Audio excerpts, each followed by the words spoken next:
Hey everybody, it is Wednesday and nearly 11 a.m., so that means it's time for Liberty Science Center's Animal Update. As always, my name is Fred. I am the Director of Guest Programs here at the Science Center. And with me, as per usual, is one of our stars of the show, it's Mickey, our green-winged macaw.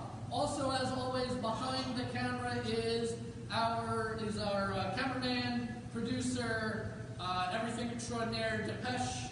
Hello. Hello, everybody. If you have any questions throughout our update today, you can send them in. Depeche will be able to read them and yell them out to me. Hopefully we can answer a lot of your questions today.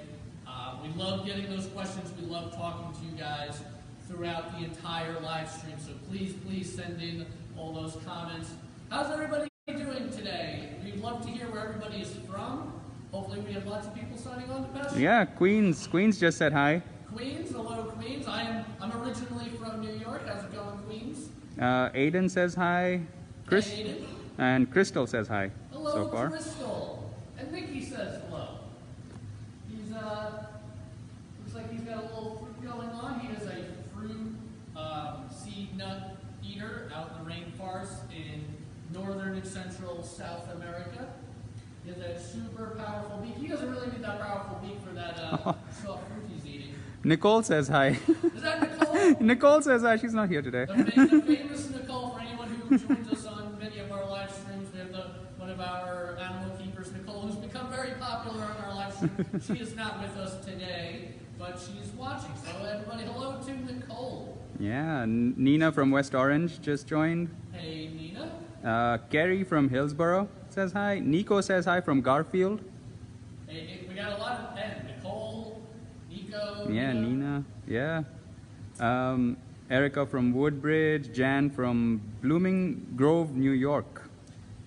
But we got the whole tri-state area going. Well, Yeah. hello everybody from Fred and Depeche from Jersey City. Jersey City, New Jersey, here at Liberty Science Center. Today we're going to be checking out 4 animals. So after Mickey, we'll be visiting with 3 more animals today. And as I promised last week, we will be checking in at the very end with our cotton-top tamarins. So we're going to get a chance to see what our tamarins have been up to. We have a little bit of a special surprise in store for them today, so make sure you stick around with us. We're going to be making sure we visit with our tamarins. Mimi from Levittown says special hi. Levittown, a special hi from Levittown. I'm originally from Long Island, so how's it going, Levittown? Nice. We're getting a lot of hellos from everybody. Englishtown, Maplewood, Leo from Maplewood says hi. Brooklyn, Katie from Brooklyn is calling in. Sleep till Brooklyn. And Paul's from Hillsborough too, and he's in 5th grade, and he says hello. And Karen is from Staten Island too. Staten Island? Yeah. Well, we're so glad everybody can join us. We do these live streams, our animal update, every single Wednesday at 11. Almost always, it's me, Depeche, and Mickey starting you off. Mickey is our green-winged macaw. He really loves seeing you guys each week. You can see he's really been missing everybody visiting as we've been closed during the COVID. Is it a thing that Mickey does not like guys? So he himself is a male macaw, and he certainly has his preferences. He likes to be the main guy in charge, and of course he is the main guy in charge, even with us here, and he just likes to make sure everybody knows it. That's cool. And don't worry, Mickey, No. you are definitely... Oh, so I'm not making you happy. Here. He is full grown. They get to be about 3 feet tall. Michelle Weddle says she used to work for animal husbandry, and she's saying, good to see you live. Hello, Michelle? Yeah. I know Michelle. There you go. So he is a full-grown green-winged macaw. They're the 2nd largest macaws in the world, second only to the hyacinth macaw. When he spreads those wings out, he doesn't really fully spread them out, but they get to be about 3.5 feet wide. So he's a big bird. But even despite his size, because he's a bird that flies, he's got those hollow light bones, he has lots of feathers, which are lightweight. He only weighs around 3 pounds. Oh, wow. He's really not that heavy. He is super intelligent, though. What is he eating? He's eating some kind of fruit.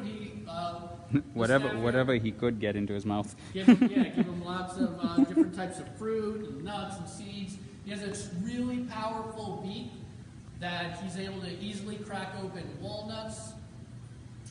We've got some enrichment items for him here, different blocks of wood and things he likes to rip up every day. And those get changed out all the time because he rips them up, and he might even do that while we're watching here. And that helps him keep him stimulated. As everyone knows at home, there's only, you need constantly new things to do, right? There's only so much Tiger King and whatever you can watch on Netflix before you need to start finding something else to do. And it's no different for him.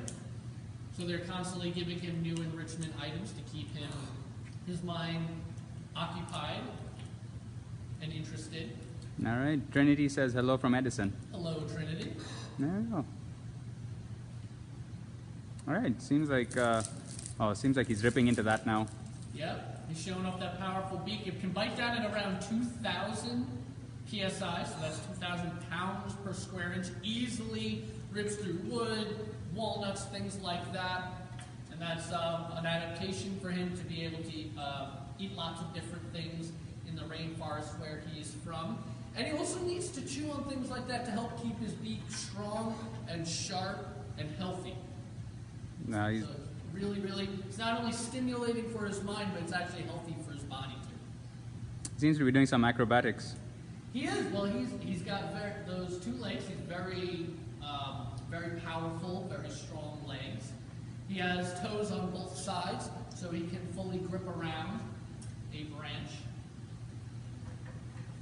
And of course, he would need those because in the rainforest where he's from, of course they can fly, but they're also moving around a lot in the thick branches in the rainforest.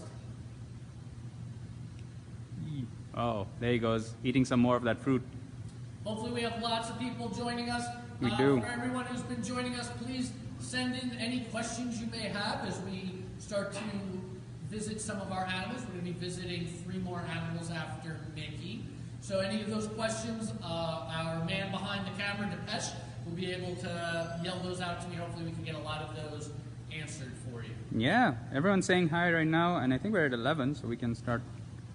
All right, we'll hang out with a few more minutes before we take a look at some animals. We're going to visit some animals we actually haven't visited yet through any of our animal updates today. And then we're going to finish up with our tamarins, our cotton top tamarins, who we have a special surprise for today. Can he talk?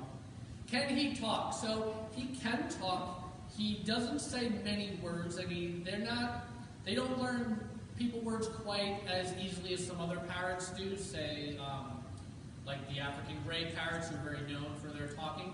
He can repeat a few words. He knows his own name. He says hello sometimes, but he doesn't necessarily do it on command. Come on, man. But they are very intelligent. He's dropping all the food. He is a very messy eater, and that's actually an adaptation. Well, not an adaptation, but that's actually really important for the forest environment he comes from, because he's eating those seeds, he's eating those fruits, and he's eating some of it, and some of it's dropping on the forest floor right now on our exhibit floor. But if this was out in South America, this would be the forest floor, and he's able to distribute those seeds so that those seeds get dropped down, they enter the soil, and they're able to create new plants, new trees. Here they're just creating a mess for everybody. We're gonna have to sweep those up. I don't think this surface here is perfect for tree growth. Yeah, so people are really wondering how often does he poop?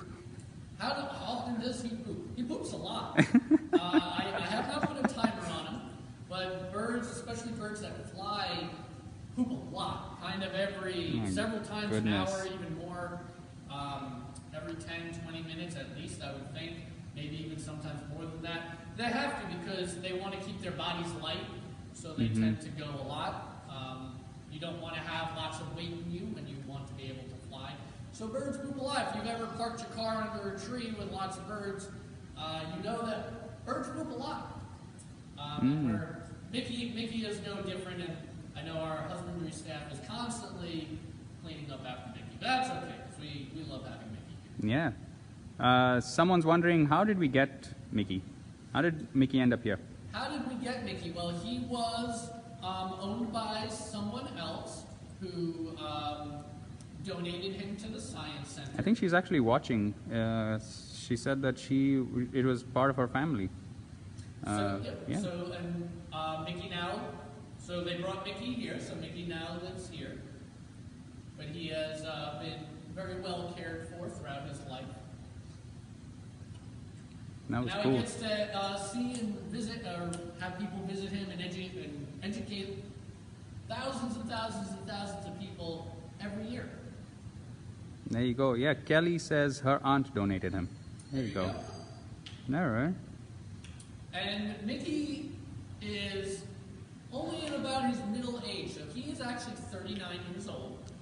39, he was born in 1981, or born hatched in 1981. Ha! He's older than me. He's older than me too. He's older than you. That's good. We don't have to be the old guys here. Yeah. So Mickey's he's the old guy here, and he has a long way to go. So parrots like this, macaws like this, can live up into their 60s. So Oh wow. Mickey's got still a long life ahead of him. He's only about middle age. Does he like singing, and does he dance?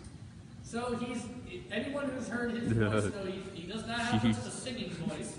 He's very, very loud. His calls are up to over 100 decibels, which is about the same, to give you an idea at home, it's about as loud as a motorcycle or a snowmobile. He needs that to be able to cut through and communicate with other macaws through the very dense rainforest. He is a little bit of a dancer, though. So he does enjoy music. I am not much of a singer, but he does enjoy some music. If I sang to him, I'm not sure he'd dance. He might. He might attack you. Stop. Yeah. That's funny. But I think we could probably put Mickey. We'll probably head away from Mickey here in a moment. We're just waiting for Mickey's chauffeur. All right. And you may hear him make that loud call. Oh, we have Heidi. And we have Heidi. Heidi. There's that call.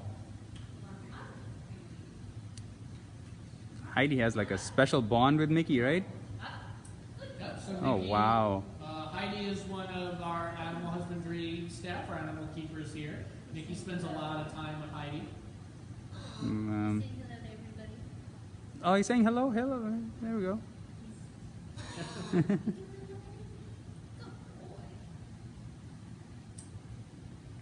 Does that hurt, Heidi, when his claws are on you?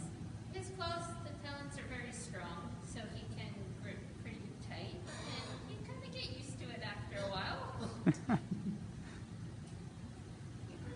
Well, thank you, Mickey. All right. And Heidi. Oh, there we go. So you can see that. He's saying hello. Hey. Oh, he's still saying hello. Oh. This is like the best show he's ever given us.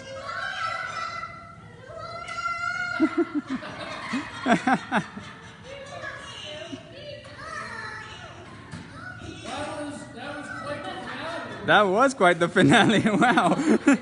Did not expect that. Yeah, we saw everything. He pooped for us, he said hello for us, he laughed for us. Oh yeah, you guys want to see the poop? Today. That's the poop right Yeah, there. you want to make sure you get that's fascinating live streams Yep. here. That's what everybody wants to see.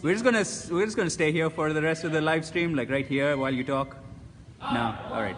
Why don't Come we back up. move to something more interesting than bird poop? So we have an animal you can find right here in New Jersey. Whoa!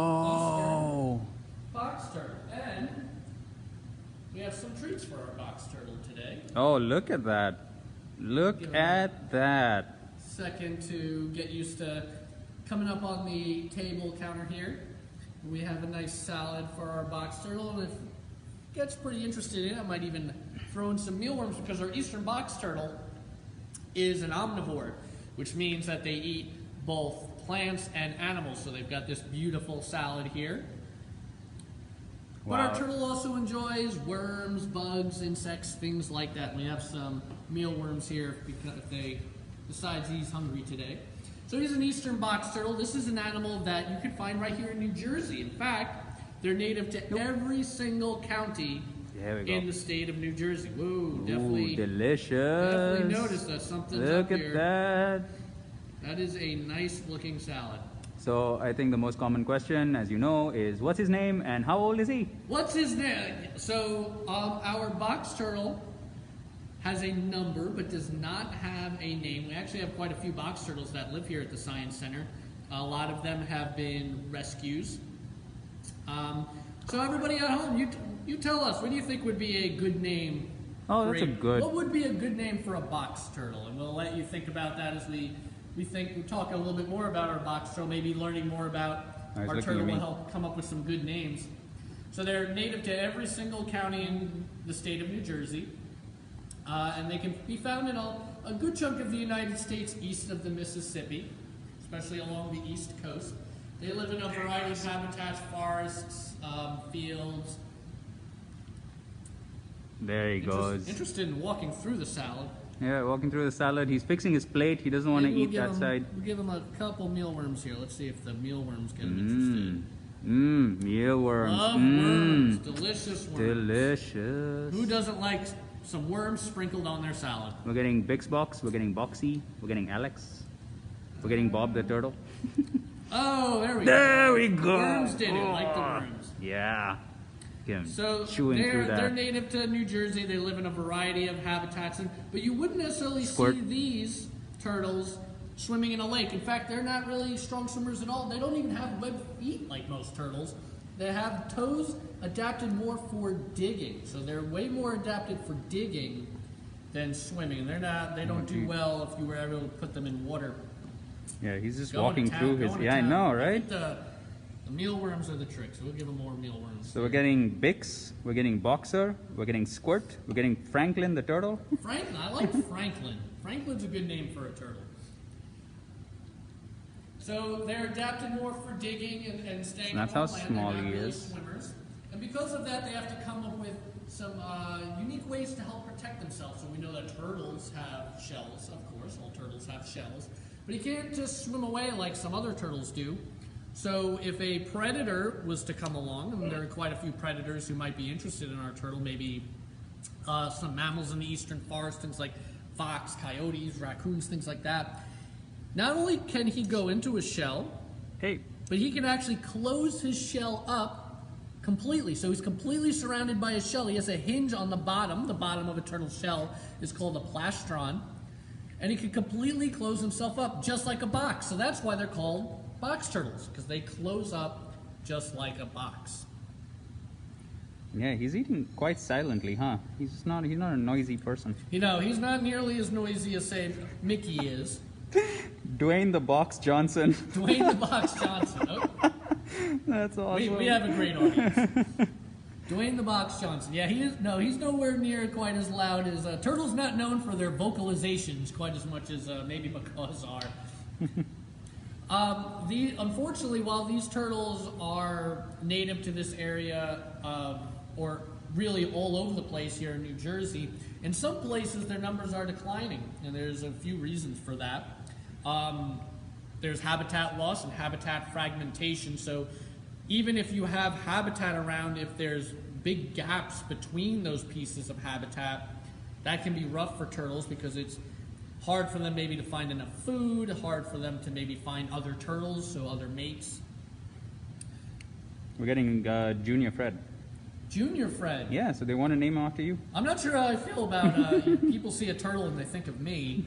They think you're slow and you're a messy eater. That's what they think. I'm slow and I love to eat worms on my salad. That's what people think of. How do you know he's a boy? I don't. I've been trying to go back and forth. I actually don't know if this is a male or a female. There are ways to tell. So one way to tell is, and this works for most turtles, but for box turtles it's not quite as distinct, as sometimes the bottom of the shell If it's Pirate is a curved good one. inwards, usually means it's a male. Okay. If it's more flat, usually means it's a female. For box turtles, it's usually not quite as distinct. I suspect, though, that this is actually a she. Okay. And how old is she? So we have many box turtles here. I don't know the exact age of this particular box turtle.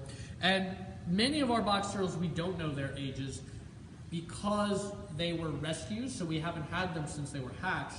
Yeah. They were illegally kept as pets or mistreated, and they were rescued and brought here, some of them.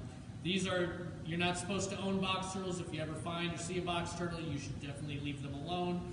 They are not something you want to have as a pet. It is not a good environment for them. It's illegal. Legal collecting is a big problem for box turtles. It's another reason why some of their numbers are declining.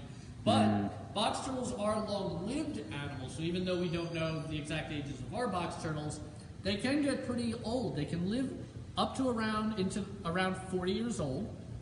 There are some reports of box turtles living upwards of 100, but those are really not verified, and most people think that they're mostly bogus claims, but they're certainly long-lived animals at up to 40 years of age. So is there like I know there's like some sort of myth about like you can look at the shell and you can count the rings, kind of like a tree. Is that true? Yeah, it really doesn't work quite like that. After his meeting, he's going for exercise. Yeah, their shell does grow as they get older, but at some point, how fast they're growing really slows dramatically down. Shells get worn down. You can't just count the rings on them, say like you could a tree. He's on the run. Get some exercise during the self-isolation. Yeah, I mean, Parks are open. I think one thing that surprises people about turtles, especially box turtles, when you get them up on a surface like this and they get going, is they move a little bit faster than you might think. However, they are still not very quick animals, and even at full stride, he's maybe quicker than you think, but he's not winning any races. And that brings us to another thing we really want to talk about, and another reason their numbers are declining. We've got habitat loss, we have illegal collection, and another reason their numbers are declining is because of motor vehicle strikes.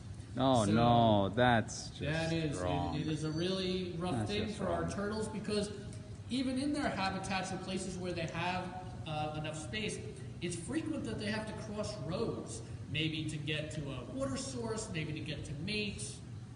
And as you can imagine, if any cars are coming along on that road, it takes them a while to get across, and they're definitely not agile or fast enough to avoid them. So especially this time of year, as everybody, hopefully everyone's at home, mostly at home, but as things start to open up over the next weeks and months, be mindful when you're driving through areas, especially forested areas, because there are a lot of animals that are always crossing roads. We're going to meet another one in a bit, and motor vehicle strikes are a major source of big fatality risk for animals like this, our box turtles and the other animal we're going to meet in a bit. So just keep those eyes open so we can make sure we continue to have lots and lots of eastern box turtles. So we're getting questions about her shell. Okay. Are they born with a shell? And how hard is the shell? Those are really excellent questions. So, and what's it made of? Sometimes we get asked, turtles can come out of their shells, right? That is completely false. They cannot come out of their shells like a hermit crab can. Their shells are part of their body. A turtle without a shell is not a living turtle. So they really need, that shell is completely part of their body. It is bone. So it is bone. I'm sorry. How hard is it? How hard is it? It is quite hard. I'm not going to bite or knock on our shell. That's another thing. Never just go around knocking on turtles or things like that. It's really not nice. It'd be like someone knocking on your head. You wouldn't like it. But it is quite hard. I would certainly have no chance of biting through it. I suppose if you were a much more powerful predator, you could. But for certainly smaller predators, that would afford you a great deal of protection. And actually now I'm looking at our box turtle. I am more and more convinced that we have a female here because there's another interesting way you can tell the whether it's a boy or a girl, and that's their eyes, their eye color. Oh, wow. So male box turtles tend to have brighter colored eyes, so reds and oranges. Meanwhile, females tend to have brown eyes. And if you take a look, our box turtle here has brown eyes. There we go. So yeah, brown I'm feeling eyes. more and more confident that our box turtle is a girl. Oh. Hello. Hey. Hey. Hey. You can see He's you're looking probably at me. getting a nice look at those legs. They're not your typical, they're more like tortoise legs than turtle legs. Really built more for digging and walking. Oh, she's than shy. swimming. Yeah. I think she's just rubbing her eye. Oh, okay. Maybe she had some mealworm on her. She was really going to town on that salad and those mealworms. So I'm going to put you on the spot. We've got Boxy, we've got Shelby, we've got Bix as our top choices. Those are the top choices? Yeah, so Fred, I'm going to put you on the spot. I'm Which not- one would you pick? I'm not even sure I have this kind of power and authority. But so we had Big. What were the names? Bix, Bix, Shelby, and Boxy. and Boxy. Let's go with Bix. I like Bix. Bix. We will make that as a recommendation. There we go. We will submit that to the high Shelly, turtle naming court and see if that passes. cardboard. Oh, so you don't like Little Freddy? Little Freddy, No. I don't know. I'm not sure. I'm very honored to lend my name to any of our animals, but I'm not sure I'm worthy of that. But I appreciate it. We'll just let the public name them in their minds. Name them, yes. We will. Like I said, we'll submit that to the highest turtle naming court in the land, and we will get back to you with those recommendations. But thank you, everyone, for all your creativity. I think we're going to say goodbye to our turtles, sir. Everyone say goodbye to Someone Bix or Franklin or Little Freddy or whatever. FredX. That's Get funny. that salad out of here. All right, we have What do we have next? another animal that you can find right around here. And this is an animal that is, anyone who joined us last week, we had our scorpion in our box. So this is another animal inside a box. So I'll stand behind here so that the pest can get really close. It's a box. And we have a toad. A toad. We have a toad. And I'll open up the top so Whoa. that you can get a really nice view. Whoa. See? And that is an American toad. And this is another New Jersey resident. So we have we did a lot of South America, I think, last week. So we're doing a little bit more of a New Jersey feel. Oh, hello. There we go. It's gonna get through the glass for a little bit. And this is our American toad. He's a full-grown toad. This is about as big as they get, about 4 inches. They're actually pretty long-lived too. In the wild, they might only live to be about 10 years or so, but in captivity, they can live up to almost 30 years, which is a pretty long life for an animal on the smaller side, like a toad. I mean, what are all those spots and... That's cool.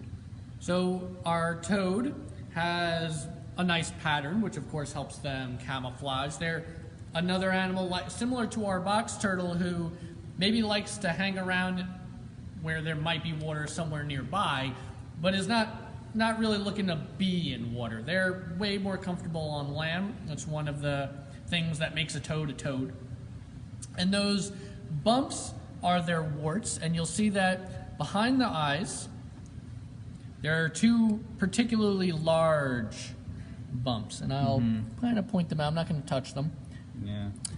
And those are called parotoid glands. There's one of our vocab words for the day. Parotoid glands. And the parotoid glands are the main poison glands of our toads. So toads, like our American toad, are poisonous. And they store a lot of that poison in those large bumps behind their eyes, those parotoid glands. So if our toad was to be attacked by a predator, and there another animal has a lot of predators in the eastern forest, smaller mammal predators, again, like raccoons, fox, things like that. Snakes would be interested in our toad. Some predatory birds might be interested in our toad. And they need to come up with ways to protect themselves. So they camouflage, and they have this poison that will make them very distasteful to a predator.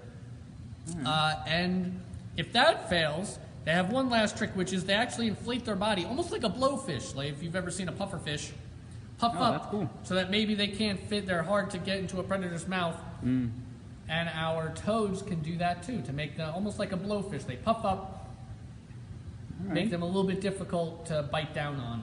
So does our toad have a name? And then the next question is, what's the difference between a frog and a toad? So I'm ready for all of you this week. So as far as our animal names are, our American toad is another animal that does not have a name here at the Science Center. Oh, no. So we can play that game again if everyone wants, and everyone can submit their names for our American toad.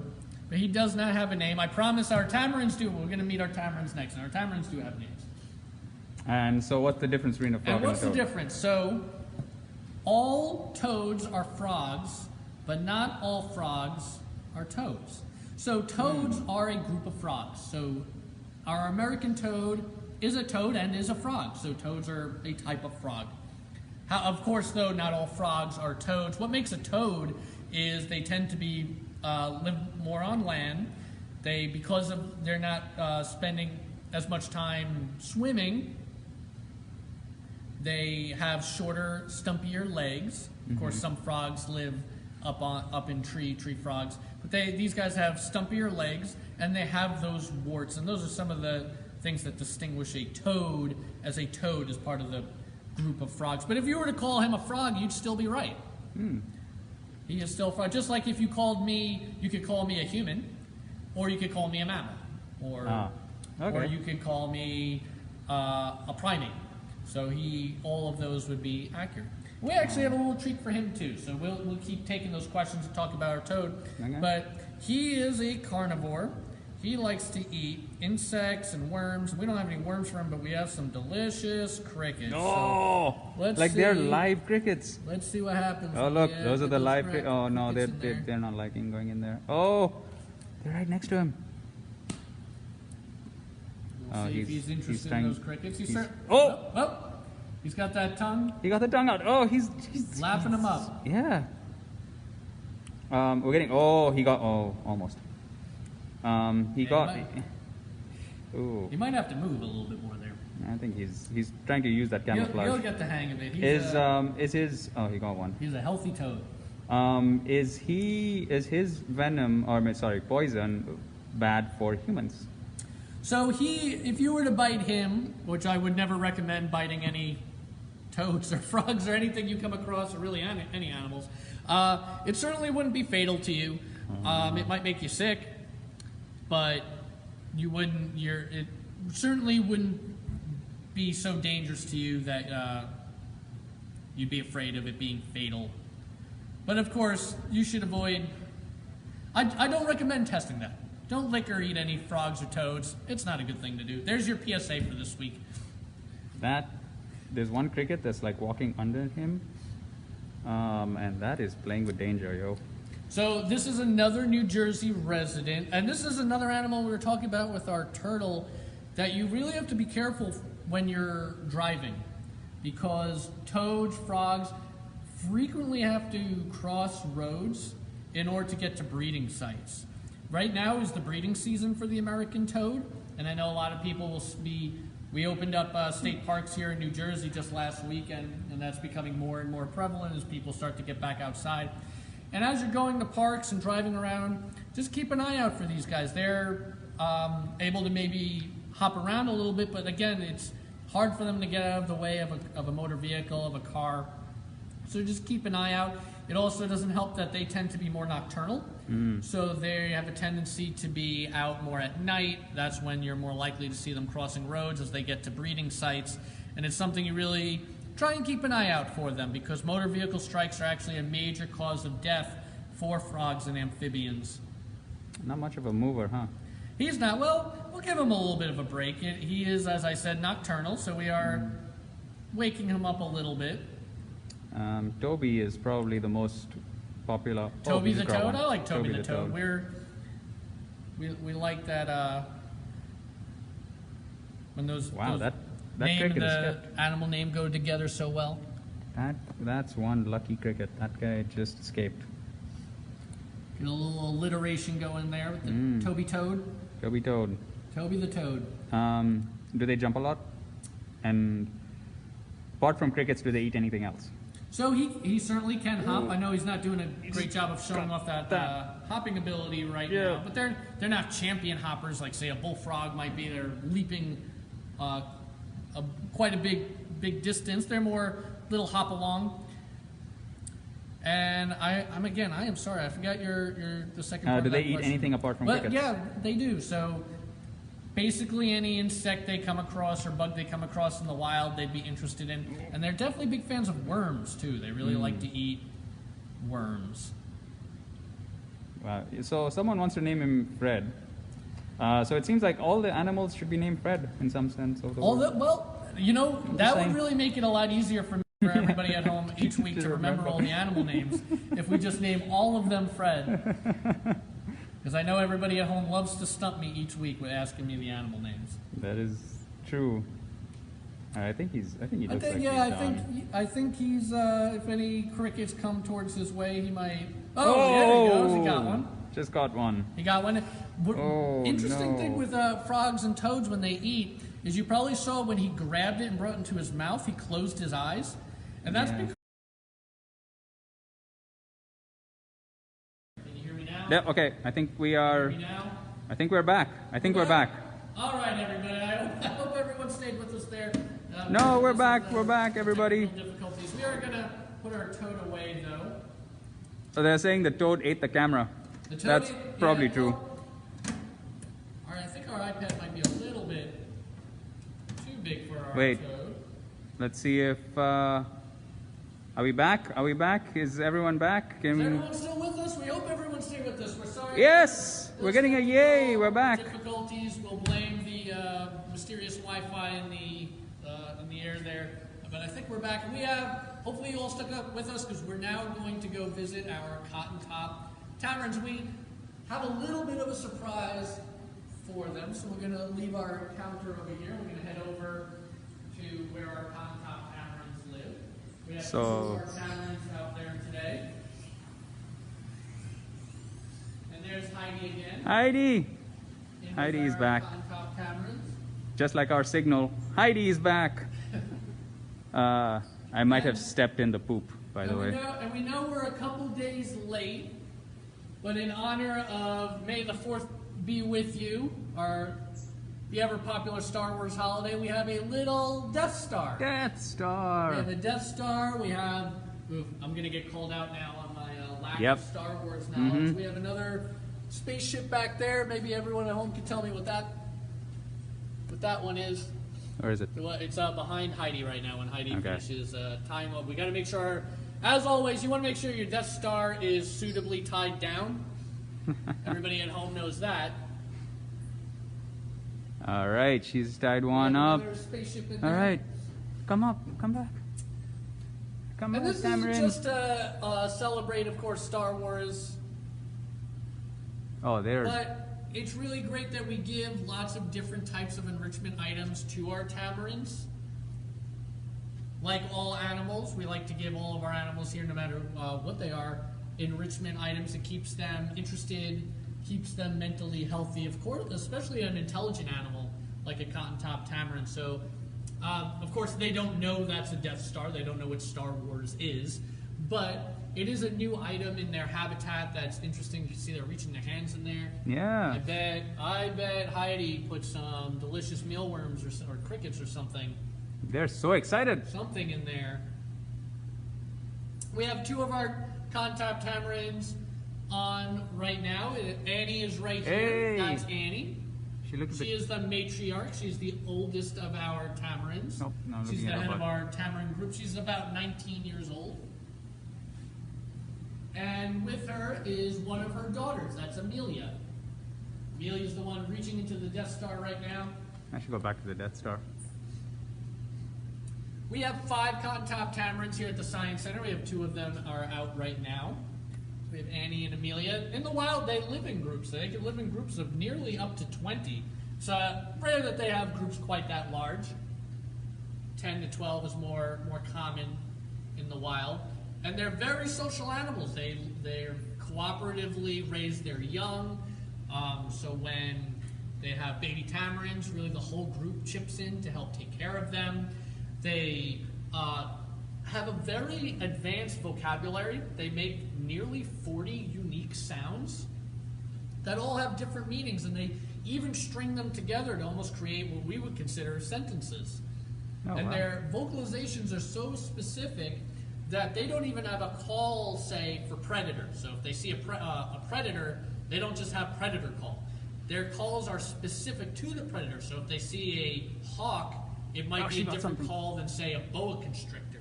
She got something and the other one's jealous now. Why do some have tails and others don't? So I know you're about to correct me, but follow me here. All cotton-top tamarins have tails. I know you're going to immediately at home say, whoa, Annie doesn't have a tail. Exactly, So, someone mentioned that. Annie at some point lost her tail in her life. That's not a normal thing. We don't know how she lost her tail. She lost her tail prior to coming to the Science Center. It does not seem to impede her at all, so tamarins certainly use their tails to help themselves balance. They're highly arboreal, which means they live up in trees in the forest. But she seems to get around just fine. So that is not normal, though. So there are not normally tamarins without tails. We do not know how she lost her tail or when. We know it was prior to her coming here. But it has not impeded her life at all. And she has actually had given birth to a number of tamarins here at the Science Center, including Amelia. So she has led a very successful life, even though she hasn't had that tail. So they're schooling you on your Star Wars. It is the X-Wing. It's an X-Wing, yeah. I apologize, everybody at home. Star Wars is not my jam. Respect, but I will admit I don't know a ton of Star Wars. Wow. So these are another animal, sadly, is very endangered. There's only several thousand or a few thousands of them left in the wild. They live only in a very small area in Colombia, which is a country in northern South America. They live in rainforests. They can also live in drier forests. Basically forest. They really, really love being up in the trees, as you can see here. They get around really, really easily, really quickly. They're super agile. And they're actually one of the smallest primates in the world. So it might be hard to gauge at home. They are not, our Death Star is not to scale. So I know they look like they're about the size of a Death Star, or not to scale here. So they're about the size of a squirrel, is an animal everybody at home knows. They weigh less than a pound. They get to be only about 8 inches long, not including the tail, which can actually be longer than the length of their body. So they're about the size of a squirrel is a good estimate for them. One of the smallest primates in the world. Yeah, I bet it looks like Heidi put some kind of interesting treats or food inside there. And that's really going to town. What great enrichment, because not only are they getting something or getting some nutrition for it, but they're having to use their minds and their brains to figure out how to get at it, which is really, really great enrichment. Our husbandry staff here does such a great job keeping our animals really healthy, both mentally and physically. We're getting a question about the age again. Ages? Sure. So Annie is 19. She is the matriarch, and cotton-top tamarins are led by females. And Amelia, one of her daughters, who's the other one who's in there right now, is 7, or about 7 years old. Wow. So how big do they how quick do they get to adult size? They get there pretty fast. So I couldn't give you exactly a date range, but they certainly reach their adult size, I would say, pretty early in life. Yeah, because So- it seems like Amelia is already an adult size, Oh, and yeah, she's like and half the she- size, half the age. And she's been that size for some time. I would say easily within a couple of years, tops, they're reaching, and maybe even less than that, they're reaching their full size. Mm. Of course, they're also not getting very big. So Yeah. when you're only getting to be about 8 inches long and about That's 1 pound Amelia. in weight, I guess That's it's a tiny. little easier to get there. It'd be weird if that happened for a person. If by 2 or 3 years old you were suddenly 6 feet tall. Mm-hmm. And what do they? I know you said this already, but someone's asking again. What do they eat? What do they eat? So they're another omnivore, which I know is a word we spent a lot of time talking about in our animal updates. So they do like to eat fruits and vegetables and things like that. But they also do like to eat crickets and mealworms and bugs and stuff like that. I think it looks like I don't think they've been pulling out mealworms or any bugs. It looks No. like they've been pulling out some kind of seeds. Whatever it is a really nice treat for them. They are very, very interested in getting at that. They are really. It's a unique way to destroy the Death Star, I suppose. Oh, I mean, the Star Wars movie should have just employed our tamarins. There you go. I think they would have gotten the job done a lot quicker and a lot faster. It would not have taken 2 hours. Yeah, the movie would have been done in the first shot. That's it. There We would wouldn't have been no need at Yeah. all for any more. We wouldn't have had just been 6 a movies. A one and done. Oh, we're not bashing Star Wars. Star Wars No, is yes, awesome. Please don't comment. We us. think it's fine. We're fine with Star Wars. We don't know a lot about Star Wars. We're those rare science geeks who somehow know nothing about Star Wars. Yeah, I swear.